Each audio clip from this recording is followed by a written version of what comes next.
خطبہ جمعہ ہو رہا تھا تو جناب علی المرتضیٰ نے جمعہ روک کے فرمایا بتاؤ بھائی مسلمانوں سب سے بہادر کون ہے؟ لوگوں نے کہا حضور آپ ہی سب سے بہادر ہے، زمانہ جانتا ہے۔ تو جناب علی رو پڑے، فرمانے لگے نہیں میں تمہیں بتاتا ہوں بہادر کون ہے۔ جناب کون ہے؟ فرمانے لگے ایک دن ایسا بھی آیا کہ مکے کے سارے سردار کٹھے ہو کے محبوب پاک پہ حملہ کرنے لگے، حضور کو گرا لیا۔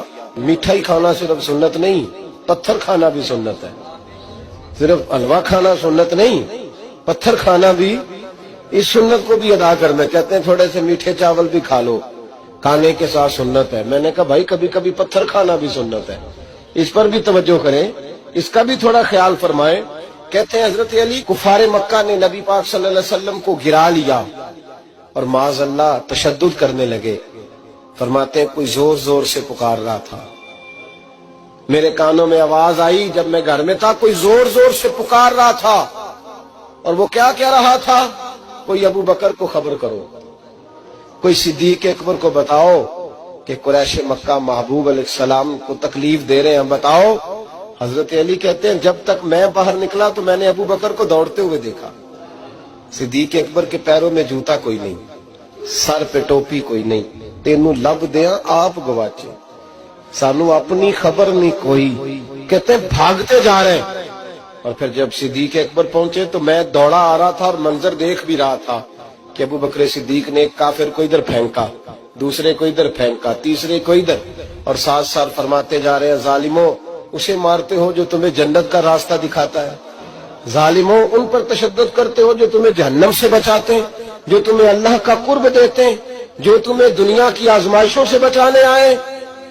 کہتے ہیں جب جناب صدیق اکبر نے دیکھا کہ پیچھے نہیں ہٹ رہے، بڑا مشکل کام نہیں کسی کے حصے کی مار کھانا، دین کا نام لے کے اپنا قد اونچا کرنا بڑا آسان ہے، لیکن 4 اینٹیں اٹھا کے کسی مسجد میں لگانی پڑ جائیں تو لوگوں کی شان میں کمی آتی ہے معاذ اللہ۔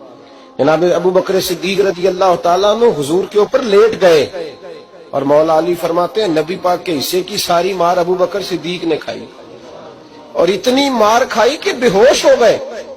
ان کے قبیلے کے لوگ آئے، اٹھایا، اور قبیلے کے ایک شخص نے کہا قریش مکہ یاد رکھنا اگر ابو بکر کو کچھ ہوا تو تمہیں بدلہ دینا پڑے گا۔ لے گئے۔ ان کی اماں کہتی ہیں ساری رات میں اپنے بیٹے کے زخم دھوتی رہی اور میں روتی رہی، ساری رات میں پٹیاں کرتی رہی اور میں پریشان رہی۔ برادری ساری کٹھی تھی کہ ابو بکر کو ہوش آئے اور وہ بتائیں کون کون شامل تھا تو ہم بدلے کی کوشش کریں۔ والدہ کہتی ہیں میرے دل میں خیال تھا کہ ابو بکر تو جب بھی اٹھے گا پہلا نام محمد عربی کا لے گا صلی اللہ علیہ وسلم، تو یہ تو ناراض ہو جائے۔ کہتی خیال تھا کہ تھوڑی دیر کے لیے اپنے محبوب کا نام کبھی معاذ اللہ نہ لے، برادری کٹھی ہے، میرے دل میں خیال تھا، لیکن کہتے ہیں وہی ہوا۔ حضرت سیدنا ابو بکر صدیق کی آنکھ کھلی، کہا حضور کا پتہ بتاؤ۔ اماں کہتی ہیں میں نے کان میں کہا ابو بکر ذرا ٹھہر جا، برادری ساری کٹھی ہے، تو حضور کا نام لے گا تو چلے جائیں گے۔ تو کہتے ہیں ابو بکر اٹھ کے بیٹھ گئے، کہنے لگے جس نے بیٹھنا ہے بیٹھے، جس نے جانا ہے جائے۔